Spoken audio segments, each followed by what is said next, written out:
नमस्कार, आप देख रहे हैं द हिंद 24 न्यूज और मैं हूं आपके साथ साक्षी। आइए नजर डालते हैं आज की बड़ी खबरों पर। मेरठ का प्रसिद्ध मेला नौचंदी चल रहा है।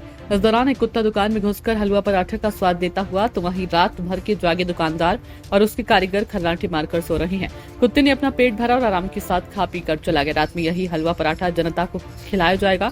राह चलते एक व्यक्ति ने वीडियो बनाकर सोशल मीडिया पर वायरल कर दिया।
देखते रहिए द हिंद 24 न्यूज।